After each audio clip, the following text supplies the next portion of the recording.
නමෝ තස්ස භගවතු වරහතු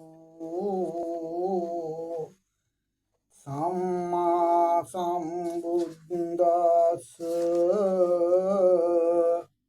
නමෝ තස්ස භගවතු වරහතු සම්මා සම්බුද්දස්ස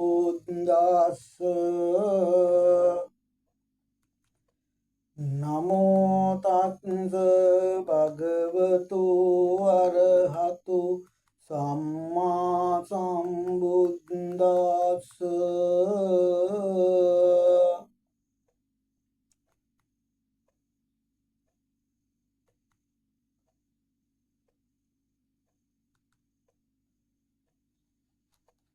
බුද්ධෝති ලෝක සරණෝ බුද්ධෝ සූරියෝ තමෝ නුදෝ ඒවන්තං සරණං කීමං බුද්ධෝ මේ සරණං වරං ගච්ඡාමි බුද්ධං සරණං නත්ති මයිහං බයං සදා ධම්මෝති ලෝක සරණෝ ධම්මෝ සූරියෝ තමෝ නුදෝ ඒවන්තං සරණං කීමං ධම්මෝ මේ සරණං වරං ගච්ඡාමි ධම්මං සරණං නත්ති මයිහං බයං සදා සංඝෝති ලෝක සරණෝ සංඝෝ සූරියෝ තමෝ නුදෝ ඒවන්තං සරණං සංඝෝ මේ සරණං වරං ගච්ඡාමි සංඝං සරණං නත්ති මයිහං බයං සදා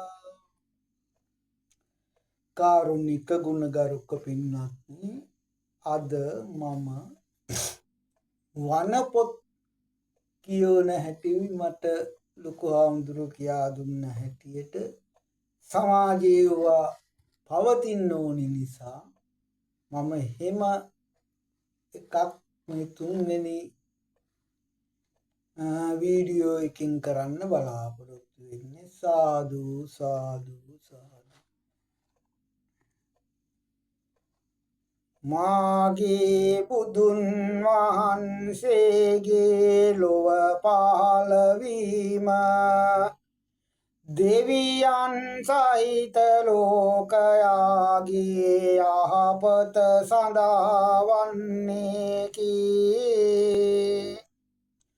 උන්වහන්සේ ලෝකයා දුෂ්චරිතයෙන් වළක්වන අතර සුචරිතයෙහි යොදවන සේක. එසේ සුචරිතයෙහි යොදවනු ලබන්නා වූ පමණක් නොවෙති, තවද උත්තරීතර විශිෂ්ට ගුණධර්ම රාශියක්ද ලබා දෙන්නා වූ වෙති. ඒ ගුණධම් අතර දාන්‍ය, විමෝක්ෂ, සමාධි, සමාපatti, මාර්ගඵලයෝ වෙත්මය. මින් මාර්ගඵලාදිහු හැරෙන්නට සෙසු ධර්මයෝද අබුද්ධෝත්පාද කාලෙහිම වෙත්ය. ඒත් මා ලබාගත හැක්කේ බුද්ධෝත්පාද කාලයේදීම වන අතර බුදුරජාණන් වහන්සේ කෙනෙකුගේ මාර්ග දේශකත්වය යටතේමය. එහින් බුදුන් වහන්සේ චතුරාර්ය සත්‍ය ධර්මය ලොවට හෙළිපෙළි කළ උතුමන් වහන්සේ වන්නේය.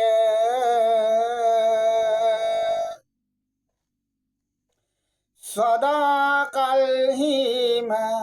ලොව පැතිර පවත්නා දුකත් ඒ දුක ඇතිවීමේ හේතුවත් දුක නැති කිරීමේ මගත් දුක නැති කිරීමත් යන කරුණු සතර උන්වහන්සේ හෙළි කළසේක. එයින් දුකින් එතර වනු කැමැති නොනැසෙන සැපය විඳිනු කැමැත්තාහු නිර්වාණ මාර්ගයට පැමිණිය යුත්තාහෙත්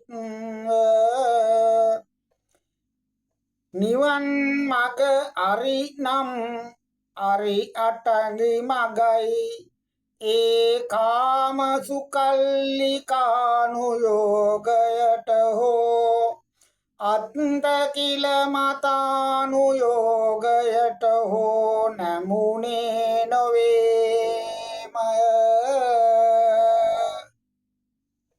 ඒ දෙකටම නොවැටුණු මධ්‍යම ප්‍රතිපදාවයි.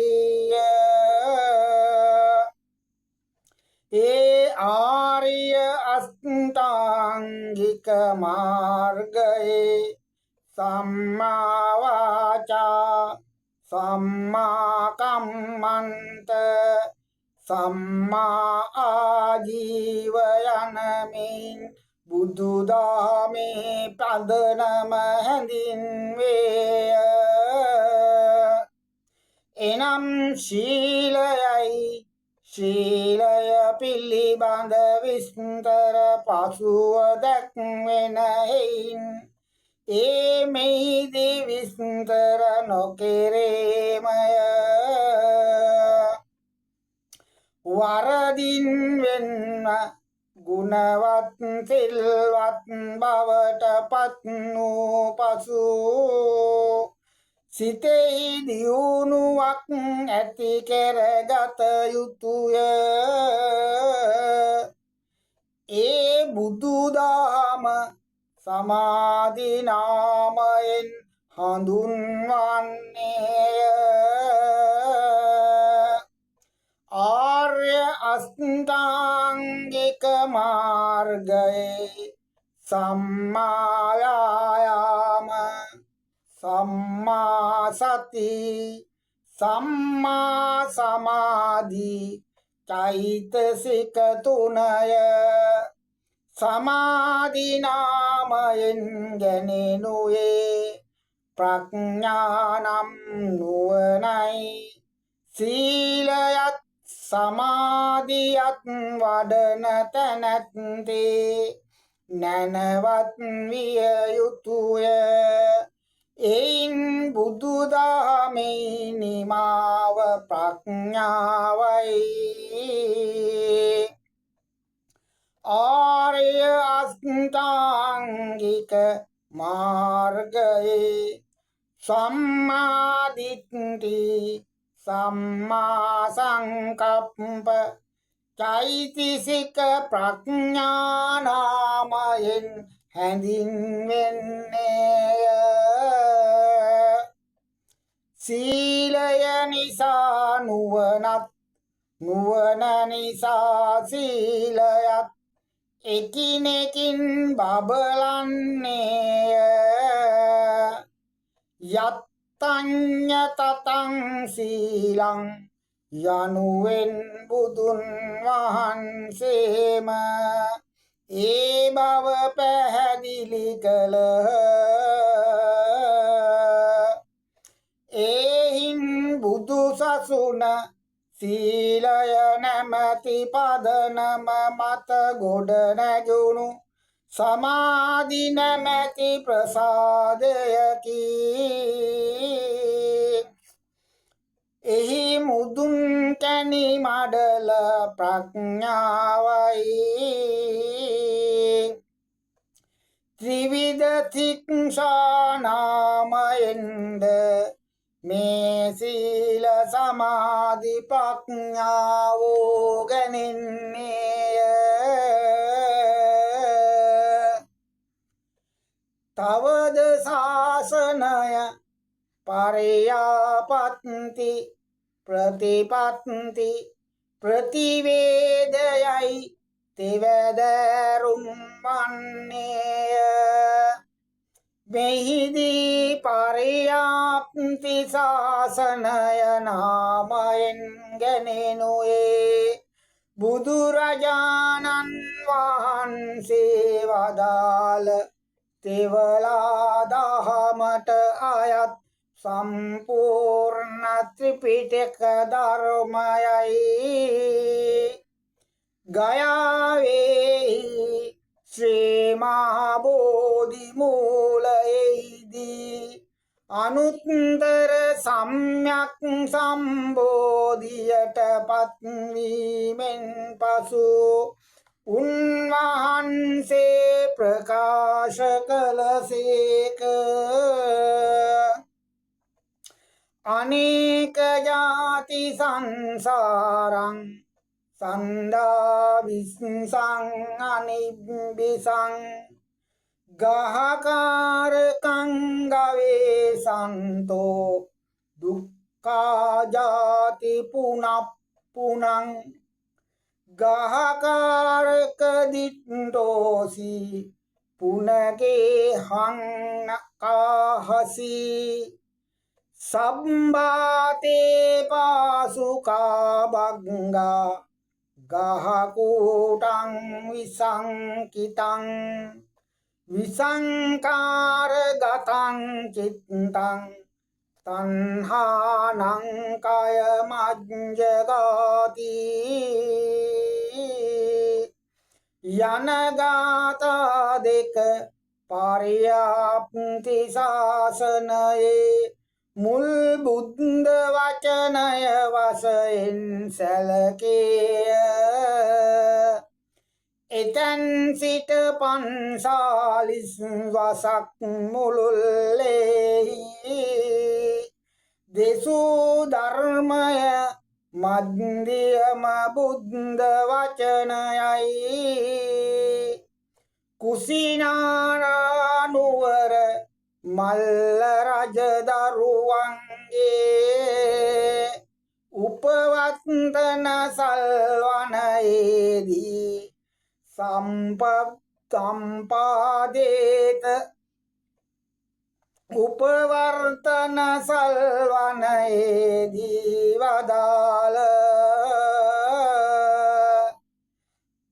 හන්දදානි භික්ඛවේ වෝ ආමන්තයාමි වය ධම්මා සංඛාරා අප්පමාදේන සම්පාදේත යනුවෙන් දෙසූ දාම පච්චිම බුද්ධ වචනය වශයෙන් සැලකේය. මෙසේ මුල මධ්‍යම පච්චිම වශයෙන් තෙපැරදි වූ බුදු දහම පසුව සූත්‍ර විනය අභිධර්මය යනුවෙන් පිටක වශයෙන් තෙපැරදි වේ. එය සුත්තං ගේයං ව්‍යාකරණ ගාථා උදාන ඉති උක්ත ජාතක අභූත ධම්ම විදල් වේදල්ල වශයෙන් නව වැදෑරුම් වූයේ නවාංග ශාස්ත්‍ර ශාසන නාමයෙන් හැඳින්වෙන්නේ ස්කන්ධ වශයෙන් ඒ 84,000කි. මෙසේ විවිධ ප්‍රභේද යුක්තව බුදුරජාණන් වහන්සේ විසින් දේශිත බුද්ධ වචනය පරියාප්ති නාමයෙන් සැලකෙන්නේය.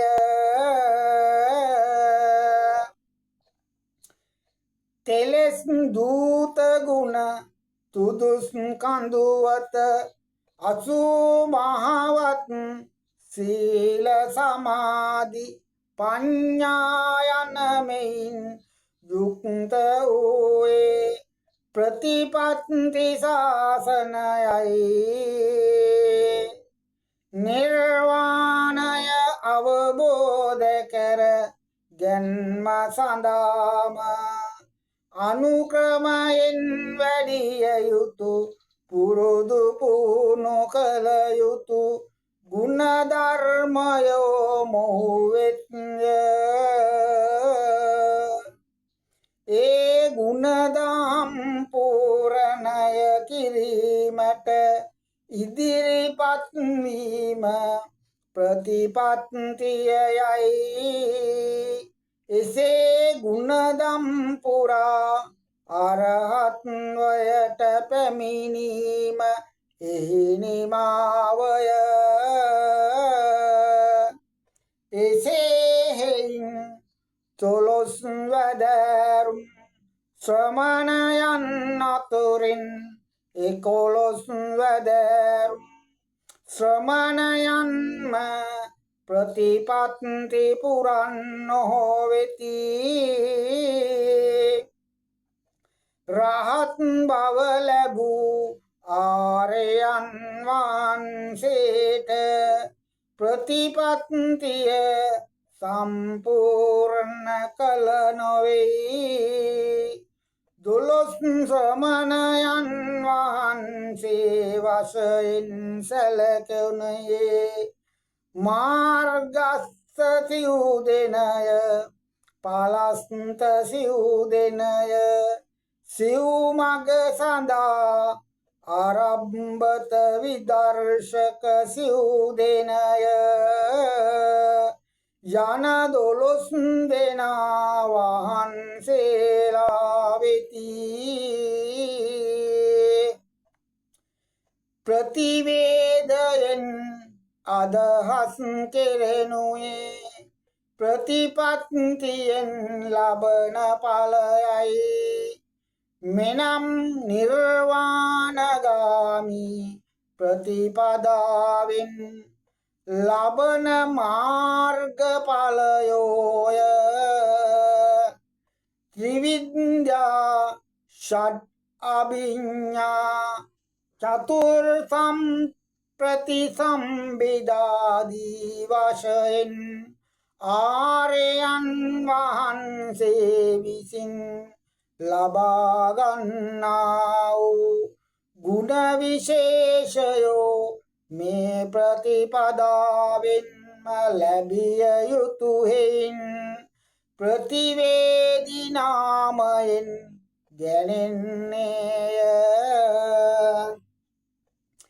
පරියාප්ති ශාසනය පවත්නාතාක් ප්‍රතිපත්ති ශාසනයත් ප්‍රතිපත්ති ශාසනය පවත්නාතාක් ප්‍රතිවේදී ශාසනයත් පවතින්නේය. භික්ෂුනි උපාසක උපාසිකා යන සිව් පිරිසකින් බුදු සසුන සමන්විත වේමය. සංඝ සමාජය ආරම්භ වූයේ පස්වග තවුසන් එහි භික්ෂු භාවයෙන් පැවිද්ද හා උපසම්පදාව ලැබීමෙන්ය. භික්ෂුන් වහන්සේ ඇතිවීමෙන් ත්‍රිවිධ රත්නයද සම්පූර්ණ විය. යස කුල පුත්‍රයාත් ඔහුගේ මිත්‍රයින් සිව්පනස් දෙනාත් සමග සැට නමක් රහතුන් නැති වූ විටදී බුදුරජාණන් වහන්සේ ප්‍රථම ධර්ම දූත චාරිකාව පිටත් කොට යවුසේක. උන්වහන්සේ ගම් නියම් ගම් දනව් සැරිසරමින් රජමැදුරද දිළුඳු පැල්පතද මූලික කරගනිමින් ධර්ම ප්‍රචාරය කිරීමේදී පැහැදී සසුන්ගත වනු රිසි කුල පුත්‍රයෝ දුර බැහැර පෙදෙස් වලින් ශාස්ත්‍රුන් වාරයන් වහන්සේ වෙත පැමිණිය. බුදුරජාණන් වහන්සේ ඕනට පැවිද්දත් උපසම්පදාවත් දුන්සේක. දඹදිව ඉතා දුර බැහැර පෙදෙස් වල සිට තථාගතයන්න් වහන්සේ වෙත පැමිණීම ආයාස කර ක්‍රියාවක් නිසා ඒ භික්ෂූන් වහන්සේට එම ජනපදවලදීම පැවිද්ද හා උපසම්පදාව කරන්නට අවසර දුන්නේය. අනුජානාමි භික්ඛවේ භික්ඛුම් හේවදානි තාසු තාසු දිසාසු තේසු තේසු ජනපදේසු සම්බාජේත උපසම්පාදේත. මහණෙනි තෙපිම ඒ දිසාවලදී ජනපදවලදීම පැවිදි කරවයි උපසම්පදා කරවයි අනුදැන වදාළහ. සාදු සාදු සාදු. වන පොත් කියන ආකාරය මම මේකත් කරගෙන මේ ආවේ මෙන්න මෙතනට එන්න. එනම් බුදුරජාණන් වහන්සේ මාගේ තථාගතයන්න් වහන්සේ බොහෝම කරුණාවෙන් දයාවෙන් මෛත්‍රියෙන් උපේක්ඛාවෙන් අසමාන්‍ය කර්ම අසම සම කරුණාවෙන් මේ මනුස්ස ලෝකයේ දෙස බලපු ශාස්ත්‍රය මේ මිනිස්සු දෙස බොහෝම කරුණාවෙන් බලපු ශාස්ත්‍රය. ජාතියක් ભેදයක් ආගමක් කියලා කවදාවත් කිසිවෙකු වෙන් කළේ නැති ශාස්ත්‍රය. ඒ වගේම තමයි රජමැදුරත් දිළුඳු පැල්පතත් එක හා සමාන ආශ්‍රය නිස්සරණය කර ශාස්ත්‍රයක් තමයි බුදුරජාණන්. රජබොජුනේ ඉඳලා පිලුණු වෙච්ච පිට්ටු පවා වළඳගෙන ලෝකයාගේ යහපත පිණිස සාරා සංකල්ප ලක්ෂ්‍යයක් පෙරම් පුරාගෙන ඇවිල්ලා බුද්ධත්වයට පත් වෙලත් 45 වසක් බුදුරජාණන් වහන්සේ සියලු නින්දා අපහාස අවලාද හිරිහැර තාඩන පීඩන නින්දා අපහාස මේ අටලෝ දහමම විඳගෙන එක වේලක් ආහාරය ලබාගෙන මේ ලෝක සත්‍යා වෙනුවෙන්ම කැප කරපු මාගේ ශාස්ත්‍රයන් වහන්සේට මම සදාකාලික සසර දුකින් ඈතර වෙන තාක්කල් වෙන සරණක් නොපත මාගේ බුදුන් වහන්සේගේම සරණ යන්නේමය. කාය නරමුණේ මං කවදාවත් වෙන කිසිම ආගමකට ගිහිල්ලා නැහැ. කිසිම කෙනෙක් කිසිම ආගමක මං ඒ තැන්වල රැකියාව කරන කාලේ වැඩ කළා තියෙන කවදාවත් මට එහෙම එකක් ඒ කාලේ ඉතින් ආගමක් දහමක් කියන එකක් ගැන මට හැඟීමක් දැනීමක් තිබෙත් නෑනේ. පන්සිල් පද පහවත් දන්නෙත් නෑ. එහෙම තමයි ඉන්නේ. පස්සේ මගේ බුදුරජාණන් වහන්සේ මුණගස්සපු මාගේ බලංගොඩ නන්ද හාමුදුරුවෝ තමයි මූලිකව මට මග එක්කගෙන යන්න මේ අද මේ සිවුරම මෙතන ඉඳගෙන ඔයගොල්ලන්ට බණ කියන්නේ ආරම්භය. එතනින් මගේ නායක හාමුදුරුවෝ බලංගොඩ සුදම්ම වංශ අමරපුර සද්ධම්ම මහා නිකායේ මහා නායක හාමුදුරුවෝ තමයි මගේ පළවෙනි ගුරුවරයා. වචනයක් හරි කියා දුන්නා. ඊට ඉස්සෙල්ලා කියා දුන්නද ධම්ම නන්ද හාමුදුරුවෝ. එතන ඉඳලා ඔය අපේ අනුරුද්ධානන්ද හාමුදුරුවෝ එහෙම මට සිවුරු පොරවන හැටි. ඒ අය නම් දැන් සිවුරු ඇරලා උපයදී වෙලා. නමුත් මම තාම ඉන්නවා. ඒ අය තමයි මට සිවුරු පොරවන හැටි, ප්‍රත්‍යවේක්ෂා කරන හැටි. එතනින් ගියාන් පස්සේ ඔය හැම දෙයක් ඒකාංශ කරන්න, ඔබේ අංශ කරන්න මේව කියා දුන්නේ ආනන්ද හාමුදුරුවෝයි අනුරුද්ධ හාමුදුරුවෝ. මෑත කාලේ බලංගොඩ මහා පන්සලේ, තුඹගොඩ මහා පන්සලේ. එතනින් ආරම්භ කෙරිච්ච මහාන ජීවිතයේ අන්තිමට ගුරු බැවිලේ ශ්‍රී දිනේන්දාරාමයෙන් සිවුර මගේ කරට ඇවිල්ලා. ඉතින් මහා කතන්දරයක් එතනින් එහා අපි කියලා දිනවනේ. ඒ ටික ඕනේ නැහැ. එතනින් එහා යන්න ඕනේ. දැන් ඉතින් අපි ධර්මය තමයි දේශනා කරන්න ඕනේ. එතකොට ධර්ම ගැටලු 2567ක් බණ අහලාම සෑම අංශයකින්ම බණ කියනවනේ. ඒව තේරුම් බේරුම් කරගන්නයි ඕනේ. ඉතින් මම උත්සාහ කරන්නේ අන්න ඒව තේරුම් බේරුම් කරන්න. දන්න අයගේ වැඩි දැනීම පිණිස. නොදන්න අයට දැනගන්න, දන්න අයගේ වැඩි දැන ගැනීම පිණිස.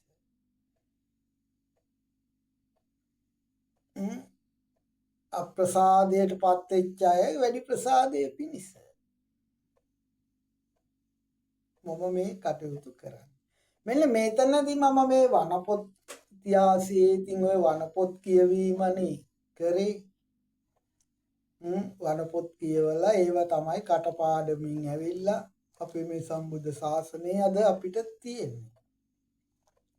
ඉතින් ඒවත් මේ ලෝකේ පවතින ඕනේ නිසා මට දන්න විදියට හැකි විදියට ඔය ගොත ගගා හරි මම ඔය විස්තරේ කිව්වා. ඉතින් මේ ප්‍රතිපත්ති පරියාපත්ති ශාසනය. මේ පරියාපත්ති ශාසනයේ ධර්මය තමයි මූලික. හැබැයි ධර්මයේ කොටස් තියෙනවා. ඒ ධර්මයේ කුසල් මාර්ග තියෙනවා. පරියාපත්ති ශාසනය කුසල් මාර්ග තියෙනවා. බුදුරජාණන් වහන්සේ මුලින්ම මේ පරියාපත්ති ශාසනයේ නාමයෙන් ගැන බුදුරජාණන් වහන්සේ දේශනා කළපු දහමයි. ත්‍රිපිටකයේ සම්පූර්ණ ඒ අභිධර්මය මෙතන විනය පිටකය මේ තමයි මූලික පරියාපත්ති ශාසනය. එතකොට පරියාපත්ති ශාසනයේ තව කොටසක් තමයි ඒ ශාසනයේ ධර්මයේ මේ පන්සල් විහෙර විහාර ආරණ්‍ය චෛත්‍ය ඒවත් ඒකේම පරියාපත්ති කොටසක්. ධර්මයේ මූලිකයි පරියාපත්ති ශාසනයේ. ඒතකොට ධර්ම දේශනා කරන්න ධර්මයේ පවතින චේතිය විහාරය ගොඩනැගිලි තකටම් අතුපිටි ජේතවනාරාමය මහා විහාර මහා පින්කම් වල පූජා ඒව එකතු වෙනවා. ඒ පරියාපත්ති ශාසනය මේ පැවැත්මයි. ඉතින් මම ආවේ පැවිදි කරන්නට නුසුදුසු පුජ්‍යලයෝ 11 දෙනෙක් ගැන පොඩ්ඩක් මේ ධර්ම දේශනාවෙන් අපි පහද ගන්න. මට මේකට හේතු වුණේ සමාජයේ මතයක් තියෙනවා මේ ගිහියන්ට සංඝ වේදය කරන්න බෑ කියන මතයක් තියෙනවා. අපි බලමු මෙන්න මේ කාරණාව ධර්මයේ බුදුරජාණන් වහන්සේගේ ශාසනයේ ඇත්ත නැත්ත මොකක්ද කියලා. මෙන්න මෙතෙන්ටයි මම එන්න මේ ආවේ. බුදුරජාණන් වහන්සේගේ ශාසනයේ පැවිදි නොකරන්නට ඕනි පිරිසක් දේශනා කළා තියෙනවා. පැවිදි කරන්නට නුසුදුසු පුජ්‍යලයෝ 11 දෙනෙක් ඉන්නවා. 30 ගණක් ඉන්නවා. මූලිකව 11ක් ඉන්නවා. එනම් පණ්ඩක උබතෝක්‍ය ජනක තෙය්‍ය සංවාස තිත්තිය පක්කන්තක තිරස්තීන මාතු ඝාතක පීතු ඝාතක අරහත් ඝාතක ලෝහිතුප්පාදක සංඝ බේදක භික්ෂුණී දූෂක යන 11 දෙනා කොහෙත්ම සුදුසු නෑ මහාන කරන්න. එබඳු පුජ්‍යලෙක් නොදැනීමෙන් හෝ පැවිදි කොට ඇතනම් දැනගත් විගසම සිවුරු හරවා යවිය යුතුයයි මාගේ බුදුරජාණන් වහන්සේ අපගේ මහානායක හාමුදුරුවන් වහන්සේලාට සියලු බලතල ඇතුව පවරලා තියනු ලැබේ. දැනගත් විගසම සිවුරු ඇරලා යන්න කටයුතු කරන්න කියලා බුදුහාමුදුරුවෝ දේශනා කළා තියෙනවා. ඉතින් එවැනි අය ශාසනයේ දැන් ඔය කීමටත් කියනවා මම දැක්ක එක තැනක නායක හාමුදුරන්ට කවුරු හරි කියන්න ඕන නැත්නම් නායක හාමුදුරු කොහොමද දන්නේ වරෙන්තු කරුවෝ ඉන්නවා කියලා සිවුරේ නායක හාමුදුරු දැනගන්න විදියක් නැහැ කවුරු හරි කියන්නේ නැති. හැබැයි ඉතින් වරෙන්තු කරුවෝ ඉන්නවා නම් සිවුරේ අල්ලගෙන යන එක පොලිසියට ඒ තරම් ගේමක් නෙවෙයි. මම හිතන්නේ එහෙම අය නැහැ. ඉන්නවා නම් වෙලාවකට අල්ලගෙන ගිහිල්ලානේ ඉන්න බවක් දන්නවනම් අල්ලගෙන යන්නත් එපායයි. එහෙම ඉන්න බෑනේ. මහා පාතාලයක් අල්ලන පොලිසියේ සර්ලට හාමුදුරු කෙනෙක් ගැන තොරතුරක් රැස් කරගන්න හොයන්න බැරි නම් ඒක වෙන්න බෑනේ. ඒකින්ද මං හිතන්නේ නම් නැතුව ඇති. හිටියනම් අල්ලගෙන ගිහිල්ලානේ. එතකොට බුදුරජාණන් වහන්සේගේ මෙන්න මේ සංඝ ભેදය කියන එක ගිහියන්ට කරන්න බෑ කියන මතයක් මිසක සත්‍යයක් නෑ කියන එක තමයි මම මේ පෙන්වලා දෙන්න උත්සාහ කරන්නේ. බුදුරජාණන් වහන්සේගේ ওই මතය පෙන්වලා දීපු ඒ කට්ටිය ඔය සාකච්ඡා කරා ලොකු හාමුදුරුවෝයි මායි තව කවුරු හරි හිටියේ එදා. ඔය මතය ආවේ දේවදත්තගේ කාරණාව නිසා. අපේ අර බල පහක් ඉල්ලුවේ දේවදත්ත. සමදා භික්ෂූන් වහන්සේලා රුක්ක මූලගත විය යුතුය. සමදා භික්ෂූන් වහන්සේලා ආරණ්‍යගත විය යුතුය. සමදා භික්ෂූන් වහන්සේලා පාංශකූල චීවරය දැරිය යුතුය. සමදා භික්ෂූන් වහන්සේලා නිර්මාංශ විය යුතුය. සමදා භික්ෂූන් වහන්සේලා පාංශකූල චීවර දැරිය යුතුය. අද පාංශකූල චීවර හොයන්න ගියොත් එහෙම නිර්වස්තරෙන් තමයි වාලන්න වෙන්නේ. ඒක නිසා ඒවා ධර්ම ශාසනය කරන්න පුළුවන් ඒවා නෙවන නිසා තමයි ඔය පහම බැහැර කළේ. පහම බැහැර කළේ බුදුරජාණන් වහන්සේ. එතකොට මේ දේවදත්ත හාමුදුරුවෝ නොඑක ආකාරයේ බුදුරජාණන් වහන්සේගෙන් බුද්ධත්වය ලබා ගන්නට බලෙන් බුදු වෙන්න හැදුවා. මෙන්න මේ බලෙන් බුදු වෙන්නෝ ගිහිල්ලා තමයි මේ හුටපටේ ඇතිකුනේ. එතකොට ඒ වගේම තමයි අර බල තණ්හාවත් මම හිතන්නේ දේවදත්තට තිබිලා තියෙනවා. මූලිකත්වයේ ගන්නව ඒවත් ඉතින් එක් එක් මානසික මට්ටම්. ඒ කියන්නේ පිරිසක් හදාගෙන ඒ පිරිස අතරේ නායකත්වයේ ගන්න.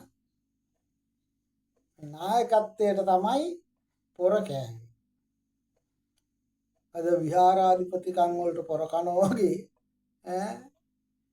එහෙමනේ අද කාලේ විහාරාධිපතිකම් වලට තමයි රණ්ඩු වෙන්නේ.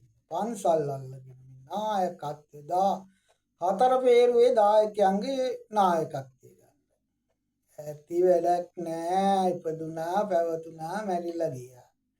සිතින් කයින් වචනෙන් කරපු ටික අරන් ගියා. ඒක අනුන්ගේ පන්සලක දායකයාද තමන්ගේ පන්සලක දායකයාද විහාරාධිපති කියන කාරණාවක් මුල් වෙන්නේ නැත.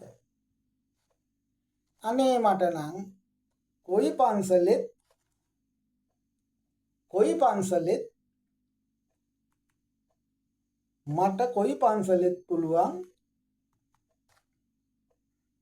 කොයි දායක මහත්තයත් එක්කත් මේ කටයුත්ත කරගෙන යන්න. ඒක මට කොයි පන්සලෙත් වෙනසක් නෑ. බුදුරජාණන් වහන්සේ මහා සංඝරත්නය උදෙසා පූජා කරපු විහාරස්ථාන. ඒකේ කවුරු විහාරාධිපති වෙලා හිටියත් මං ඒ අයට මූලිකත්වයේ දීලා මමත් ඉන්නවා. මොකද හෙලිකොප්ටරකින් යන හාමුදුරුව කෙනෙක් හිටියත් ඒත් මම සතුටු වෙනවා. ඒක තමයි පැවිදි සැප. ඉදා බුදුරජාණන් වහන්සේට ජේතවනාරාමයේ පූජා කළා වගේ හාමුදුරුවන්ට දායක පිරිස එකතු වෙලා පැවිදි සැප දීලා තියෙනවා.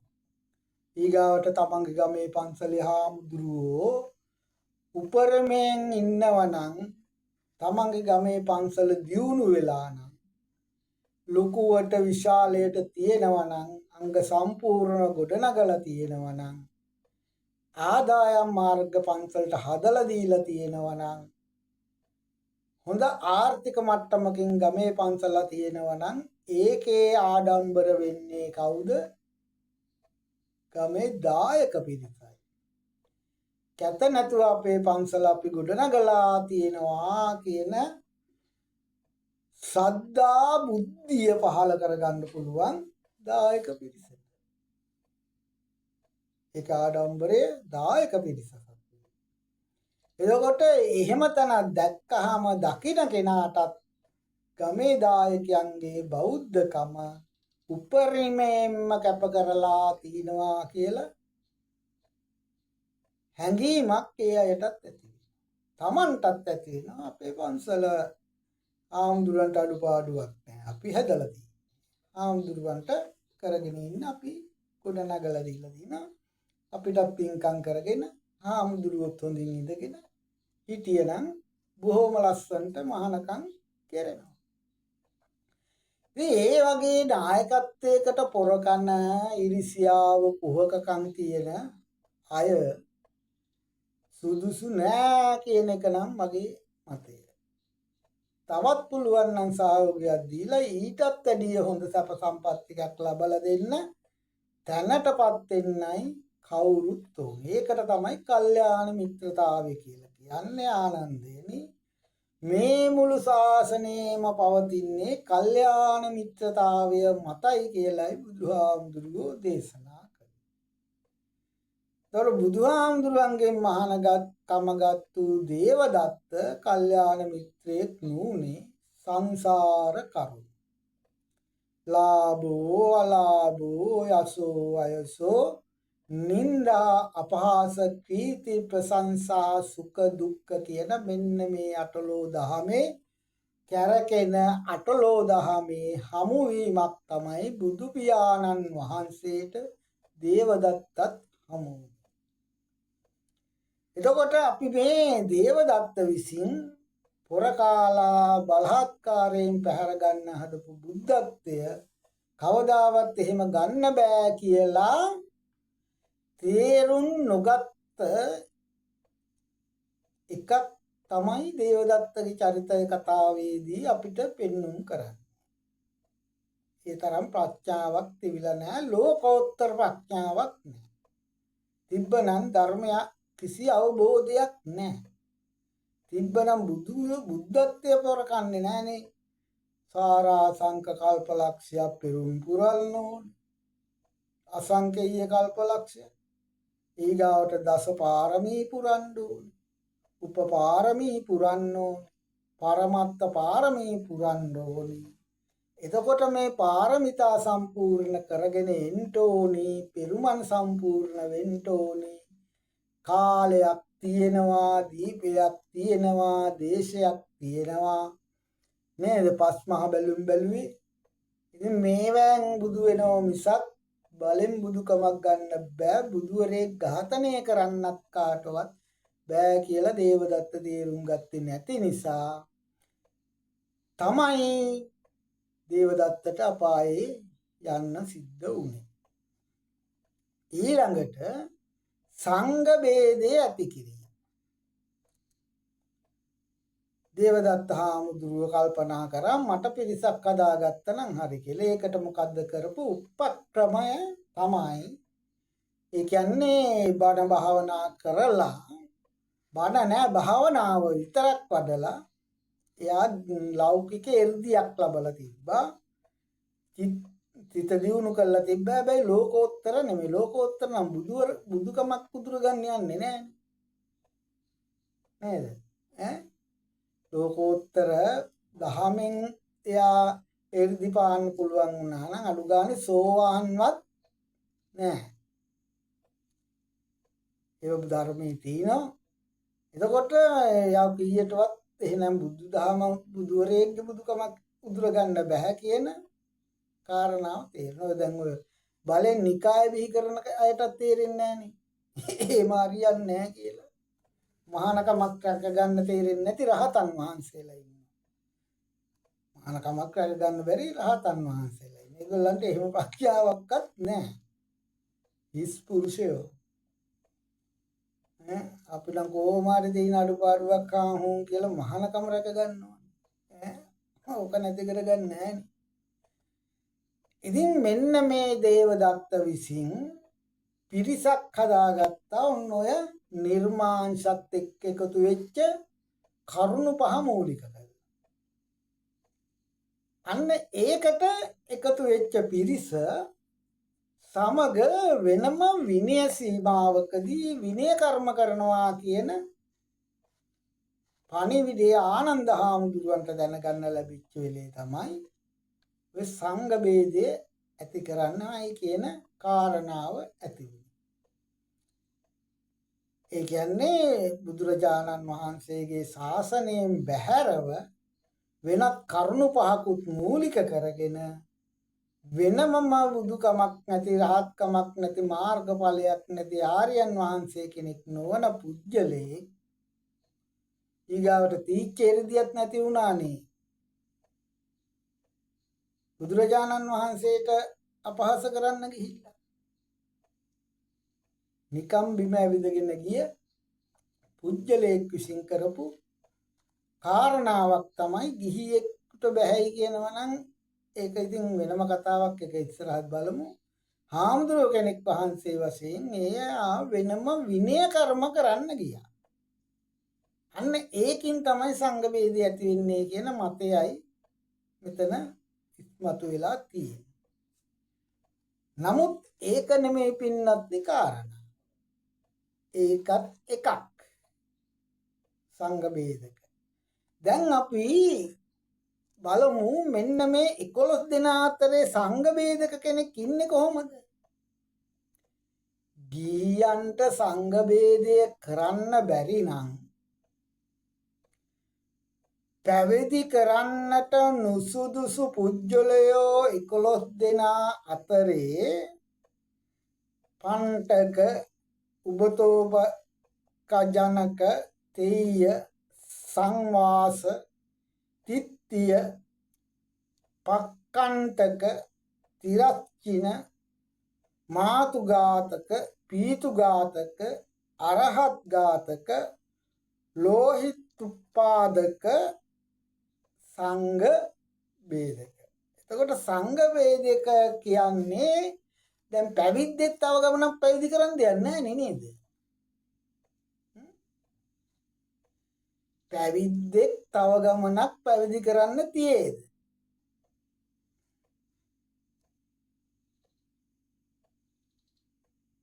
මෙතන පැහැදිලිව සංඝ ભેදයේ ගිහියට කරන්න පුළුවන් බව මනාව ඔප්පු වෙනවා. එහෙමනම් මේ ගිහිය අතරේ සංඝ ભેදක මහාන කරන්න එපා කියන්නේ කොහොමද 11 දෙනා අතරේ? හාමුදුරුව කෙනෙකුට පමණක් සංඝ ભેදය කරන්න පුළුවන් කියලා කියන්නේ කොහොමද?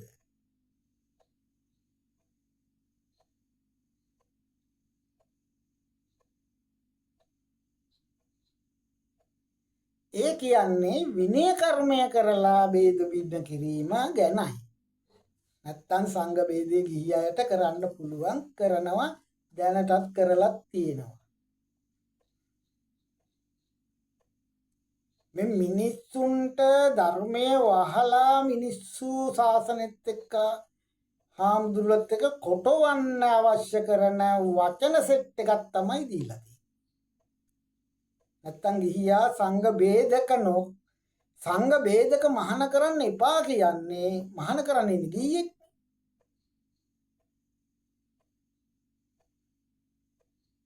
මහාන කරපු කෙනෙක් ආයි මහාන කරන්න දෙයක් නැහැ නේ. බොහොම පැහැදිලි දිනවා මේක. මහාන කරපු කෙනෙක් ආයි මහාන කරන්න දෙයක් නැහැ. මහාන කරපු කෙනෙක් ගිහි වුණා කියමු. ගිහි වෙලායි පැවිද්දට එනවා.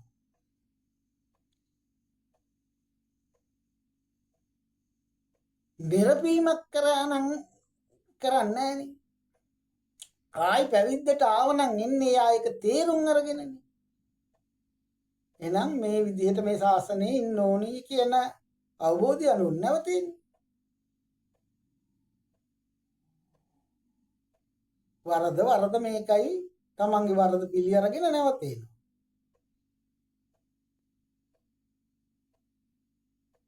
එයාගේ ආයි මහානකමක් කරන්නේ නැහනේ.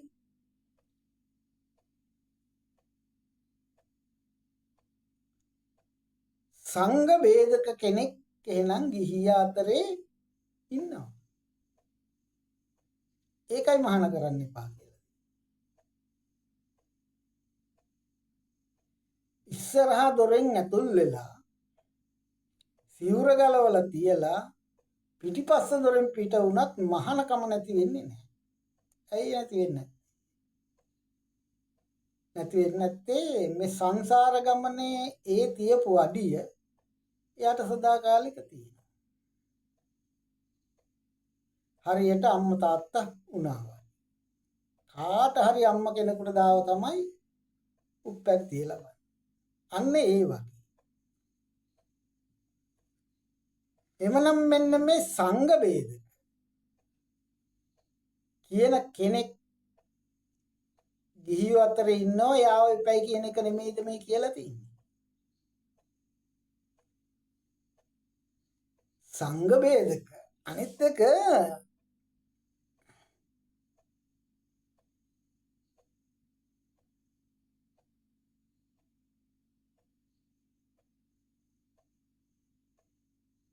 ගිහියෝ රණ්ඩු සරුවල් හාමුදුරුවලට ඇති කරන්නේ නැද්ද? ભેද බින්න කරන්නේ නැද්ද? හාමුදුරුවල ભેද බින්න කරන්නේ නැද්ද? ඕන තරම් කරනවා, අදටත් කරනවා. හාමුදුරුවලත් ඉන්න ඔය වගේම සංඝ ભેද මේ අකුසලයේ කෙනෙකුට සීමා වෙච්ච එකක් නොවන බවයි අපි තේරුම් ගන්න. ආනන්තරීය පාප කර්මය හෝ වේවා වෙනත් අකුසලයක් හෝ වේවා ගිහි පැවිදි කියලා දෙකක් ධර්මයේ නෑ. ගිහියන්ට එක ධර්මයකුයි පැවිද්දට එක ධර්මයකුයි දෙකක් තියෙනවද? එහෙම තියෙනවද? අන්න එහෙම තියනවා නම් තමයි ගිහියගේ ධර්ම මේකයි පැවිද්දගේ ධර්ම මේකයි කියලා වෙන් කරන්න පුළුවන්. හැබැයි කවුරු කරත් අකුසලයමයි. විනය කර්මය කරලා ભેද බින්න කරත් ඒත් ආනන්ත පාප කර්මයක් තමයි. ඒක පැවිද්දගේ පැත්තේ. හැබැයි ගිහියගේ පැත්තෙනුත් තියෙනවා සංඝ ભેද කරන්න ඕන තරම් දේවල්. අන්න එහෙම කරපු කෙනෙක් මහාන කරන්න එපා කියන එක තමයි බුදුරජාණන් වහන්සේ දේශනා කළා. එහෙනම් බොහොම පැහැදිලිව ගිහියට සංඝ ભેදය ආනන්ත පාප කර්මයට අහු වෙනවා. නැත්තම් මේ 11 දෙනා අතර ඉන්න විදියක් නැහැනේ.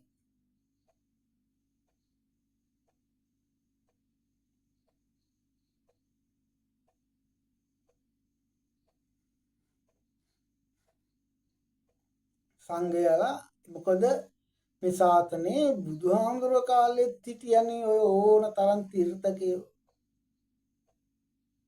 බුදුහාමුදුරුවෝ ජීවමාන කාලයේ සවග මහන්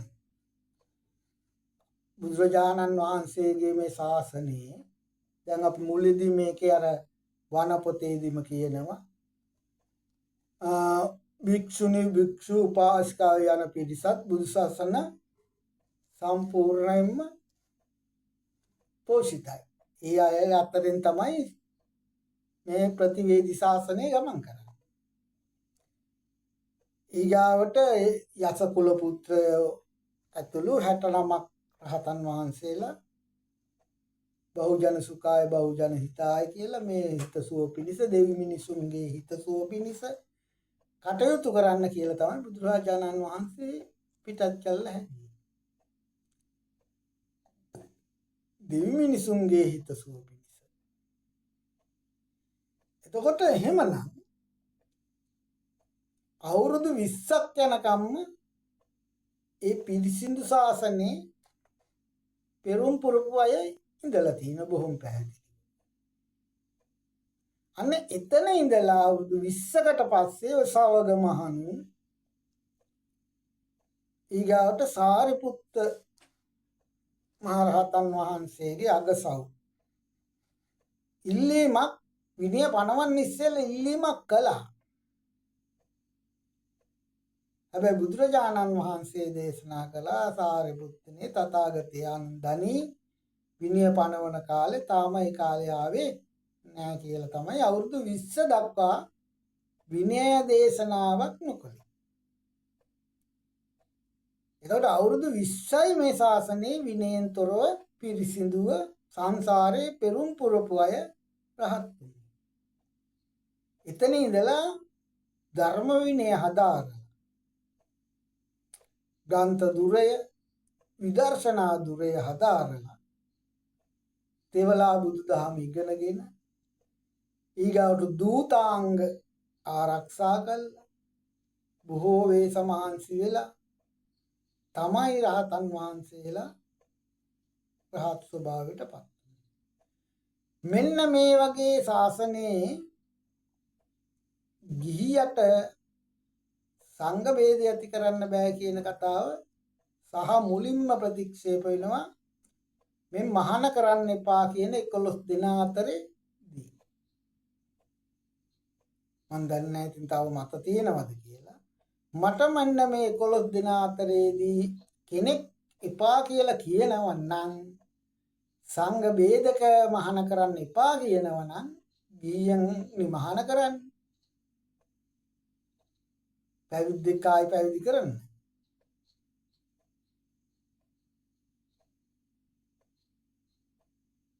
සංඝ බේදක කෙනෙක් වෙලා ගියා අතෑරියා නම් එයා සම්මත වෙලා නේද? එහාම ආයි පැවිදි කරන්නේ නැහැ නේ කොහොමද? එයා සම්මත වෙලා ඉවරයි එයා සංඝ බේදක කළා කියලා. එහෙමනම් අලුතෙන් මේ පැවිදි කරන්න ඉන්න අය අතරේ පැහැදිලිව සංඝ බේදක ගිහි අය ඉන්නවා. විතරක් නෙමෙයි ඕන තරම් ඒවා කරන්නේ නැද්ද? ඕන තරම් ඒවා කරනවා. ඕන තරම් ඒවා කරනවා. ඒවා සංඝ බේදයට අයත් වෙනවා. එහෙනම් ආනන්තරික පාප කර්මය කී අය තියෙනවා. මාතු ඝාතක, පීතු ඝාතක, සංඝ බේදක, අරහත් ඝාතක, බුදුහාමුදුරන්ගේ ලේසලවපු අය. දැන් දේවදත්ත ආයි මහාන කරන්න කිව්වද? දේවදත්ත නිරපුවද? බුදුරජාණන් වහන්සේගේ ධර්මයේ බුදුරජාණන් වහන්සේ විසින් එක ගමනක් ওই පාරලෙය වනයේට වඩින්න හේතු වුණු කාරණාවක් තියෙනවා. ඊගාවට ওই සවග මහණු ඒගොල්ලෝ නිතරම කරේ විනය කරගෙන හිටපොයිනේ. විනය දරායනේ. ඒකනේ බුදුරජාණන් වහන්සේ කියන්නේ ඒගොල්ලෝ නිරපන්න නෙමෙයි ඒගොල්ලෝ සීලේ තියෙනවා. හික්මිලා නැහැ. සීලේ රැකුණ කොහොමද? විනය කරනවා. විනය කරගලා සීලේ රැක ගන්නවා. ඒ කියන්නේ මහානකම නැත්තේ නෑ. මහානකම නැති කරගන්න නැතුව මහානකමේ ඉන්නවා. සීලය හදාගන්නේ මොකෙන්ද? විනය කර්මයෙන්. මෙන්න මේ විනය කර්මය විනය සංග්‍රහාද කාලෙත් බොහෝම ඔය ආසවට්ටාන ධර්ම කාලේ ඇවිල්ලා තියෙනවා. අද ඒක තමයි උදා වෙලා තියෙන්නේ. ඒකට අපි කාලය ඇවිල්ලා නම් තියෙනවා. ඉතින් කට්ටිය ඒවා කරයිද කියන එක තමයි තියෙන ගැටලුව. ඉතින් මේ ගැටලුවට විසඳුම මගේ නම් මතය මේ සියලුම ප්‍රශ්න වලට විසඳුම විනය සජ්ජායනාවක් කරලා අපේ රටේ විනය දේශනාවක් ඇති කිරීම. එතකොට හාමුදුරුවලට ගිහිය පව් පුරව ගන්නෙත් නෑ. හාමුදුරුවල මහානකම නැති කරගන්නෙත් නෑ. ඉතින් මේ කාලේ උදා වෙලා තියෙනවා මේ විනය සජ්ජායනාවක් කරන්න. ඉතින් මේ කාලේ උදා වෙච්ච එකට ඒක නොකර මේ එළියෙන් අඳුරට යන පුජ්‍යලයයි අඳුරෙන් එළියට යන පුජ්‍යලයයි මේ විසඳුම හොයන්න නම් වෙන ක්‍රමයක් නැහැ. එතකොට